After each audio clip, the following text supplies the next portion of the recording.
This was 100% avoidable. If the producers, the venue, the organizers, and Live Nation had done their job, if they had hired properly vetted security, if they hadn't grossly oversold the event, and then let hundreds, maybe thousands of people sneak in.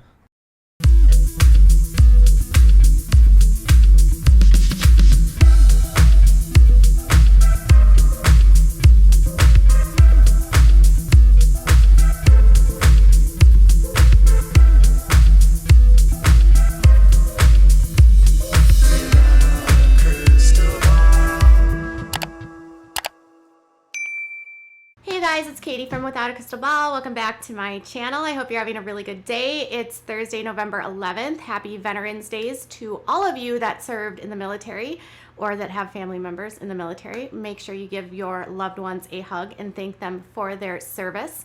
All right, let's talk about what's going on with Astroworld. This has been a humongous story that has taken over the headlines, and it all is about a show that Travis Scott held in Houston, Texas at Energy Park on the site of the old amusement park, Astroworld.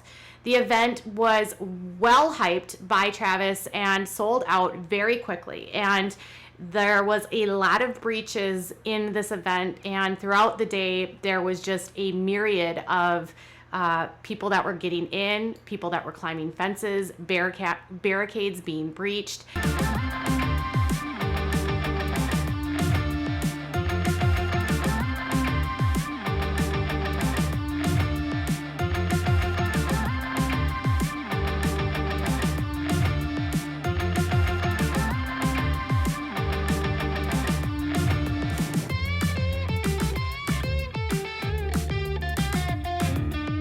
And somehow this show got so overfilled that by the time Mr. Scott, Travis Scott, took the stage, things got wildly out of control very, very quickly. By the end of everything, there was 8 people that were no longer here, but there was many that had been settled. And then today we just find out that a 9th person has succumbed to what happened to them at the show. Bharti was a 22-year-old who was studying. She was in college. Bharti was studying electronic systems engineering at TAMU, and she was actually set to graduate in the spring. She had secured a summer internship, and her father said she had planned on taking over the family business after graduating. Her family has set up a GoFundMe for her, and she was described as her mother as this kind, loving, sweet girl that was always willing to help. Her sister and her brother spoke as well. Her brother was actually with her at the event, and he had a lot to say about festival organizers, about what happened while they were at this event. This was 100% avoidable. If the producers, the venue, the organizers, and Live Nation had done their job, they had hired properly vetted security and trained medics. They did this to Bharti. He said that basically what happened was they were crammed in, surrounded by 3 barricades, and crowded, too crowded that they couldn't breathe, and they suffocated. And he called it not a tragedy, but brutal and an atrocity. He said that by calling this a tragedy, you're almost suggesting that this was an unavoidable situation. But he said that it's an avoidable situation. The design, the layout, the fact that they allowed people to sneak in, perhaps thousands of people were able to get into this event. And they also want justice. Her mother was deeply, deeply emotional during this event and had to actually be removed from the podium. It was very clear that she was so grieving about what happened to her daughter.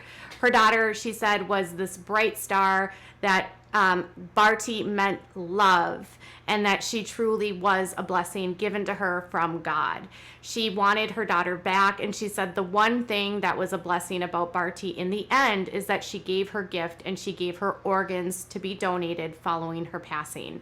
She said even in her passing, she was giving things to others. Their attorneys spoke not very much about what was going on, but the one attorney said from the top down, he gave literally everyone an F for their efforts of this show. He included the entertainer, including Travis Scott in this, and said that at every single point from the very start to the end. This was a train that was on a track towards disaster. From the performer down to the ticket sales, everyone gets an F for their. It failed at every level. And they plan to seek justice. In fact, the family has filed a $20 million lawsuit against Travis Scott, Live Nation, and a bunch of other organizations that were a part of this event. Another thing that the attorney in this press conference confirmed is that there is a video circulating of a woman who was not properly strapped to a gurney. And she was being moved from one part to another part. So they were sliding the woman down on the gurney. While sliding her down, while she was not, and practically her leg fell off the gurney, they pulled her off and she fell on top of her head onto a metal crate. Her parents had said in a interview with ABC in Houston that she had had 2 heart attacks while at the event. She had gone unconscious and not breathing for 10 minutes, and then they revived her, and then she had another heart attack and went another 7 minutes, and she was being resuscitated on the way to the hospital. By the time they got to the hospital, her brainstem was 90% swollen. So now with all of that, we know that Bharti's gone. Her family is grieved. They want justice. They plan to get justice. They want things to be held criminally and civilly liable for what happened to their daughter. There's still a 9-year-old boy that's on life support that is very, very ill. And they also mentioned at the press conference that there's others still in the hospital, many still like with severe injuries that have left the hospital. And even her brother went as far as saying is, if you were there and you survived, there's absolutely no way that you did not leave with severe trauma. This event, from the very start to the very beginning, seemed to be a disaster in the making, and Travis Scott had previously deleted a tweet where he said he was going to sneak the wild ones in. Earlier today, one of my subscribers sent me a message that there was actually an Instagram post that Travis had put out in May after the show had sold out, and in the caption on that, he said this: "Craziness.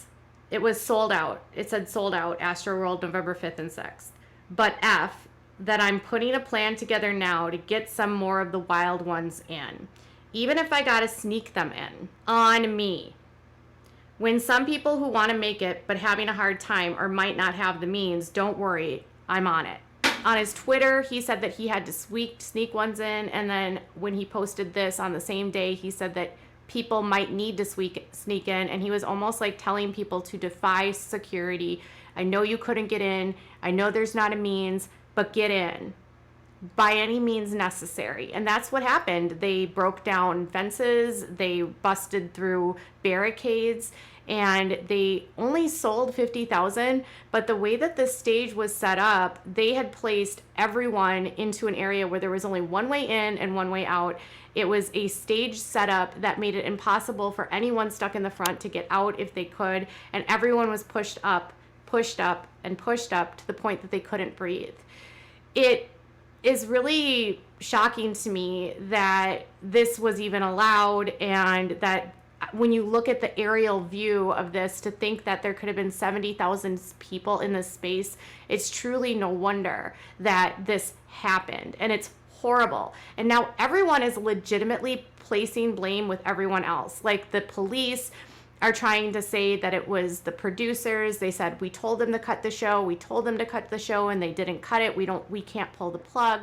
When you say authority and ability to end the show, we don't hold the plug, okay? The ultimate authority in the show is with production and the entertainer, okay? And then Travis Scott's attorneys were saying, like, don't point fingers, and then they pointed fingers at the police, and none of them, even the police at this point, are acting like they have sort of a responsibility to what happened. There was hundreds of Houston PD at this event, and there was hundreds of security guards that were not properly trained, and there were medics there that did not have the right equipment in order to take care of people, and there was far too many people in there and not any sort of emergency exits or emergency paths at all to help people out. I've never seen a stage set up like this where it was like split down the middle and then you had everything like two sides and then coming around the back. If you have everything set up like that, there's no way to get out. I've never seen a setup like this at a general admissions concert. It was very bizarre to me to see it visually. But right now, the police are like, well, it's the producer's fault and the promoter's fault because we told them to cut the show and they didn't cut the show. And then they're saying, well, you know, we didn't know the severity of what was happening. Meanwhile, Travis was at an after party where at Dave & Buster's, and he claims that he left the show and had no clue about what happened, which is really hard to believe if you think about it. Like, how would you miss all of these ambulances and the chaos that ensued afterwards? Like, how did you miss that? Did you just go straight into a car and then go to Dave & Buster's? And then they're saying that, you know, once he got to Dave & Buster's, someone told him and then he left. At so many steps along the way, from the design, from the sales, from Travis encouraging fans to sneak in, to people not being kicked out, to barricades being breached, it was clear that this was a disaster from the very beginning. Police even say they spoke to Travis ahead of time about their concerns about the safety. Now we have 9 people that have passed away, and there is a 9-year-old little boy that will likely succumb to what happened to him as well. And all of this are grieving families that want justice, that want accountability, that want someone held responsible for this. And it's so hard because criminally, it's going to be really hard to tie any one person to this. And Houston says that they are the top leading agency on this. There's discussions that the FBI is involved now. But truthfully, if Houston PD is a part of it, can they truly be objective? Can there be an independent investigation? The FBI says that they're involved, but Houston says that they're leading the investigation. At the end of the day, there's 9 families that have lost a loved one, 9 young people that are no longer going to make an impact on our world, 9 young people whose lives meant little to nothing to the performers, to the promoters, to the people that were putting this on, that put profit over safety, that put these kids in a situation where they literally had nowhere to go and nothing to do. And finally, the police refuted and walked back the claim that a security guard had been pricked. In fact, in a press conference, the chief of police said that it turned out that that story was not true. So with no one running around with a needle sticking people and getting them high to die, it's pretty clear what happened here, that a crowd was over amplified, that Travis Scott had egged some of these people on in the days and months and weeks ahead of time, and even at the show refused to stop. Live Nation refused to cut the show because probably they were filming, and now you've got over 54 lawsuits. Last night I counted 54 lawsuits against Travis Scott, Live Nation, the security, Energy Park, even the Houston commission that handles these types of events. It'll be interesting to see what comes out of this, what criminal charges will come out of this, what happens next to Travis Scott. He's already being cut out of the new Kardashians show on Hulu. They don't want anything to do with the scandal. They don't want to talk about the scandal. People are now dragging the Kardashians and saying they need to talk about it, and it's really tone deaf for them to be going on with their lives like nothing happens. This is a travesty. This is an atrocity. It's not a tragedy. Like Bharti's brother said, this was totally avoidable. Tell me what your thoughts are in the comments below. Bye, guys.